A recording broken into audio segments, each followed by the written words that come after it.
Daily daily এই অশান্তি আর একদম ভালো লাগছে না। আজকে মন মস্তিষ্ক কাউকে হাঁটতে দেব না। জানেন তো 6 মাস হয়ে গেছে ফুচকা খাইনি। এখানে ফুচকা পাওয়া যায় না বলবো না, তবে অনেকটা কস্টলি। আর ফুচকার স্বাদগুলোও ঠিক আমাদের ওখানকার মানে কলকাতা বা ওয়েস্ট বেঙ্গলের ফুচকার মতো না।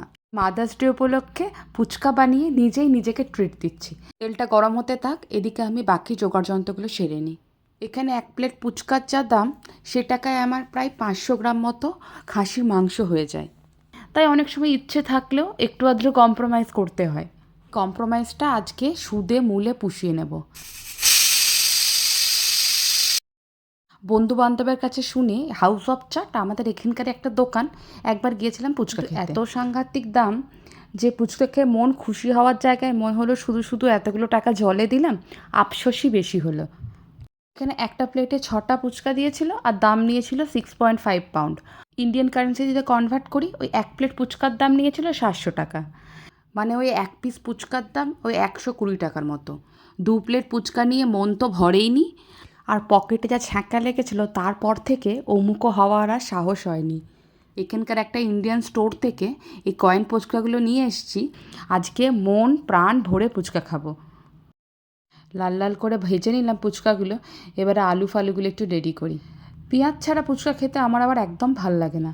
কলকাতায় আবার বেশিরভাগ ফুচকাওয়ালাই আলুটা পেঁয়াজ দিয়ে মাখে না। যারা দেয় তাদেরকে আবার আগে থেকে বলে দিতে হয় অনিয়ন ফুচকা, তবেই ওই আলুটাকে পেঁয়াজ দিয়ে মাখে। একটু ছোলা সেদ্ধ ছিল ফ্রিজে, সেটাকেও আলুর মধ্যে মেখে দিলাম। একটু ভাজা মশলাও দিলাম আলুটাতে। আলুটা খুব ড্রাই লাগছে, তাই একটু তেঁতুল ভেজা জলটা ওই 2-3 চামচ অ্যাড করে দিচ্ছি। ছেলে যখন পেটে ছিল তখন প্রচুর ফুচকা খেতাম। আমার পায়ে একটু একটু করে জল জমতো, তাই ডক্টর একটু করে হাঁটতে বলতো। তো সোমেশ অফিস থেকে আসার পথে প্রত্যেক দিন সন্ধ্যেবেলায় আমরা হাঁটতে বেরোতাম, আর বাড়ি আসার পথে ফুচকা ছিল মাস্ট। এটা বেশ জলজিরার মতো কিছু একটা মশলা দিয়েছে, খুব সুন্দর ফ্লেভারটা। এটাও অ্যাড করে দিলাম, আর জলের মধ্যে খানিকটা ভাজা মশলা দিলাম।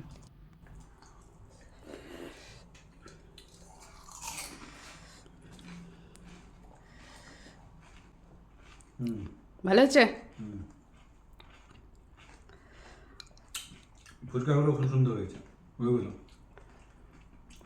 জলটাও খুব ভালো হয়েছে। এবার দুর্গাপূজায় ফুচকার স্টল বসিয়ে দাও। এইখানে এটা ভালো ফুচকার স্টলটাই থাকে না পুজোতে, বাকি সবই পাওয়া যায়।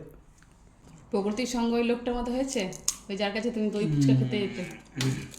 না, ভালো হয়েছে, দারুণ হয়েছে। ও, মন প্রাণ যেন একদম জুড়িয়ে গেল। আর এখানে এখন সামার চললেও সূর্য অস্ত হওয়ার পর রাত্রের দিকে কিন্তু একটু একটু ঠান্ডা লাগে, পাতলা একটা চাদর গায়ে দিতে হয়। চলুন তাহলে আজকে ভিডিওটা এখানে শেষ করি। খুব শীঘ্রই দেখা হচ্ছে একটা নতুন ব্লগে, ততদিনের জন্য টাটা।